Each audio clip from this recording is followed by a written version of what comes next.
different sheen on them. They have a different texture. The light's just hitting them in a different way. They look a little bit. They've got a little bit more specular highlight action going on. These four on the right look a little bit more dull. So what I'm trying to decide is it like a 6-digit number, or is it maybe like there's like a 2-digit prefix to a 4-digit number? Which now that I say that out loud, I realize that's still a 6-digit number. But maybe you find it in two parts. Maybe you find like a 2-digit number somewhere and then the 4-digit. I don't know. The point is, let's go back.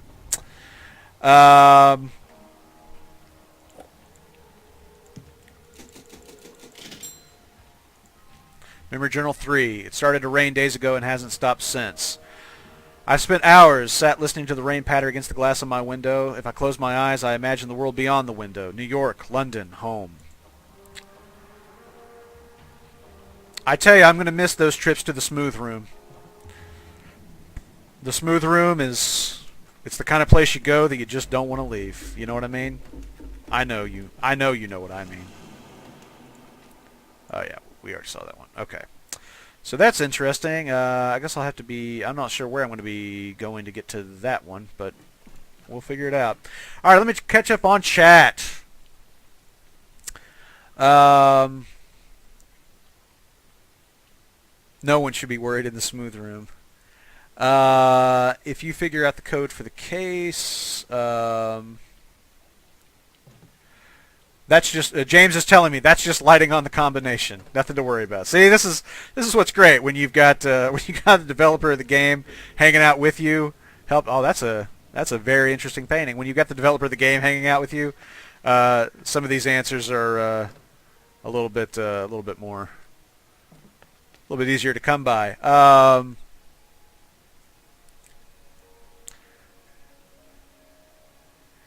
Petula Clark should have made a song about the smooth room instead of downtown. Wow, I always trip... hang on. I assumed you already found the code for this safe in the case. No, I haven't found it in the case, although I suppose that I could look around for it in the case. 1, 2, 3, 4, 5, 1944. Those are some obvious numbers that we could try. Finding all of the bits of the combination tie to this mural. James, J.H. Burton. For those who don't know, everybody welcome J.H. Burton to the chat. J.H. Burton is James Burton, who we interviewed on last week's episode of The Axe Factor. He is one of the very talented devs over at White Paper Games who created Ether 1. James is the tech artist on the game. So yeah, I hadn't even, and I tell you, as far as like finding the combo for that giant safe, I really haven't been looking for it. I hadn't focused on it at all. I hadn't really thought about it because up until now I didn't have all 6 of the combo locks, so it wasn't anything I'd really thought about. And you know what? I'm going to keep on going back because I want to keep working on this for the moment. Let me explore a little bit more over here. Oh, by the way, Brent, if you figure out the code for the final case, it will just explode. Thank you. Thank you. It was very... It makes a lot of sense that you would have programmed it that way, too. All right, speaking of final, here's the... in theory, here's the last voicemail message from Jim. Let's see what this has to say.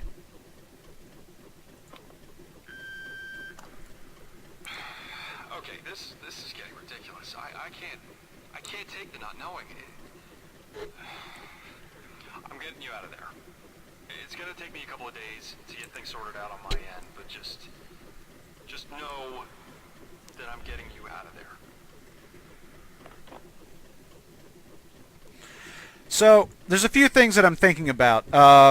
Number one, this game ostensibly is built, it's predicated upon the premise that Gene is the person with dementia and that you are entering Gene's mind to restore all this. But as we're seeing here, as we're talking all this, I mean, throughout the entire game, they're saying that Thomas is the person with dementia. And so I'm wondering about how all this works in with Phyllis and the seeming kind of duplicity and agenda that she has in all this, and what's actually going on. And I don't know. I could speculate on a couple of things, but there's puzzles to be solved. So I'm not going to go down that road too far and waste brain power on it. But clearly, what you think is going on at the beginning of the game doesn't appear to be what's really going on. And I'm thinking about at the very beginning of the game, like in that first area of the Devlin mine, where you are trying to crush the bits of quote unquote mental plaque that are the source of the dementia, and you hear Jean's voice begging you to stop. I wonder what that portends. Let's read this note.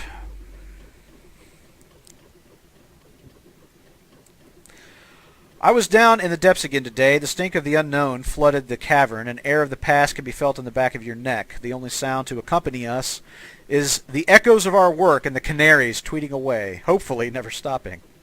Recently we've been uncovering this strange rock as we dig the new expansion under the sea, a blue crystal that emits the faintest of light. It reminds me of something real and makes me wonder whether any of this exists around us. I struggle to remember the last time I left this place.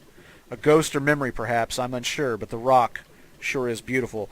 And the rock that he is referring to is the rock that I was just referring to, the rock that the rock that Phyllis directs you to destroy in the Devlin mine in the first area of the game. There's a mystery afoot. Reminder: taste salt and sugar before use. James, I've been laughing all week long at this gigantic 3-paragraph with diagram, note, and the tiny little bit of text that always accompany them. It's my favorite thing ever. Lift to the industrial center. I suppose that right up there is that area in the industrial center that I showed off earlier, where you come in and you can actually see the Brimcliff mine. You just can't get to it. That intricate note, but I've said it before, I'll say it again. It's my favorite unintentionally funny thing in the game. I really, really do love it. Okay. So, we've still got a healthy chunk of mystery to investigate here. Let's come over to this control panel. And let's see what we can get going here. We're currently at... I'm guessing that what this is going to allow us to do, this is going to allow us to take that lift down to the other areas. So before we go, I just want to... I don't want to fall off this thing, but I just want to satisfy myself on a couple of things.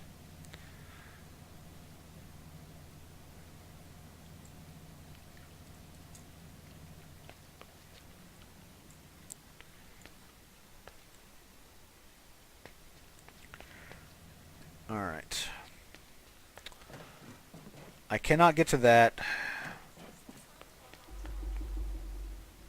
There's a projector over there.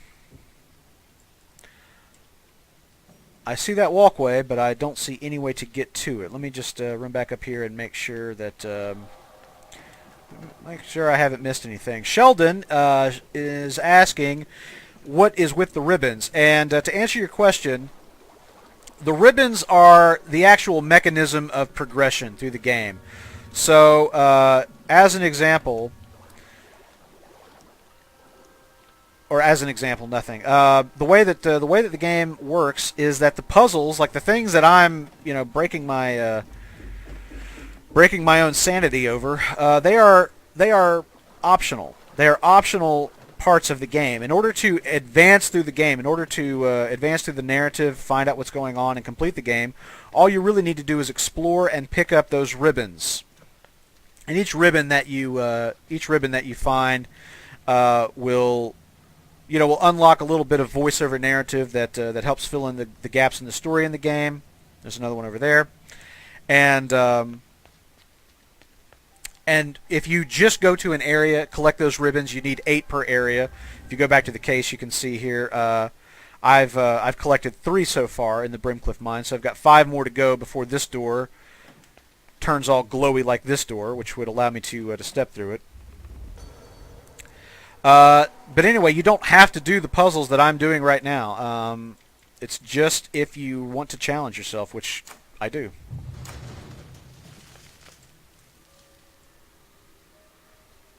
Sick twice in one morning. That's interesting. That's not This time it must be right. what I expected to happen.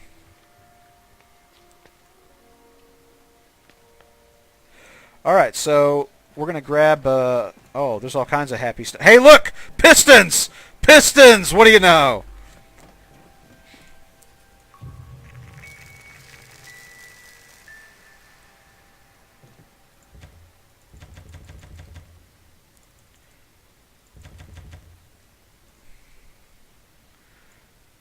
I keep waiting for the day when one of those pick handles finally lets me pick it up. So we've got a projector here, and the projector would be an indication that there's a puzzle in the area that can be solved.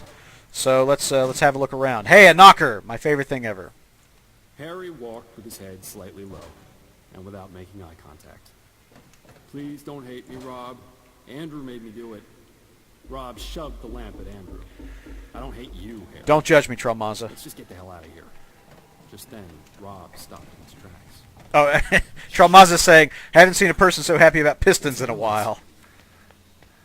It's not gonna work, Andrew sighed. No, seriously, said Rob. I heard something. The brothers stood for a moment and listened. A pained groan whistled through one of the tunnels, connected to the main passageway. Oh, crap, shouted Rob.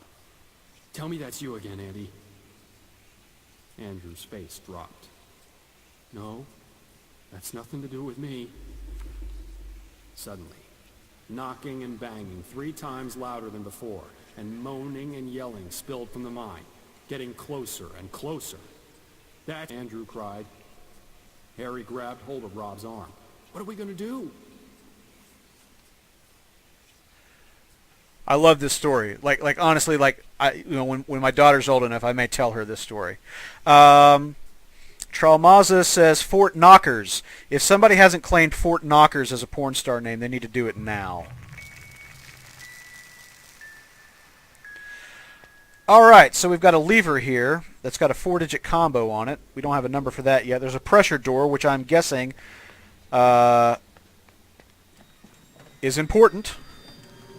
Battle McStruggle, Brent, short off-topic question, forgive me. Mr. Burton, fantastic work there. Did you decide what you'll stream next time and when you'll start? I have not decided yet. There's a couple of different thoughts that I'm having about this. Number one, I'm thinking about I notice, excuse me, let me take a quick aside here. I notice that all of these pipes have pistons except this one. Back to the case. So Battle McStruggle is asking what I'm going to play next. I have not decided yet. I'm of 2 minds on it. Number one, let me put this on here. Trying and trying for months. Yep, part of the projector. So on the one hand, I'm thinking about South Park: Stick of Truth.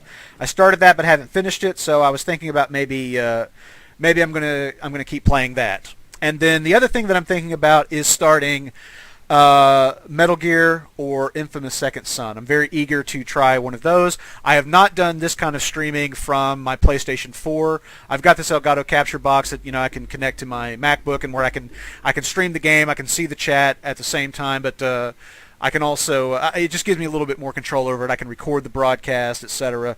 So and if I do it that way, like if I record it through the Elgato and stream it through the Elgato, excuse me, if I stream it through the Elgato to Twitch, then I can save the recording and then later upload it to YouTube.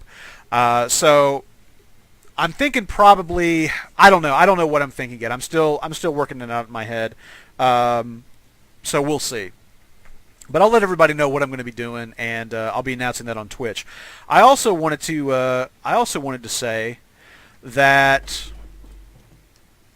Oh crap! Now I've completely lost it. What was I saying? Okay, I was talking about Metal Gear. I was talking about Infamous Second Son. I was talking about Twitch streaming. I was talking about the Elgato. I was talking about playing South Park. I don't know. There was something in there that I was going to. There was something else that I was going to say and all that. Oh yes, I remember what it was now. I have started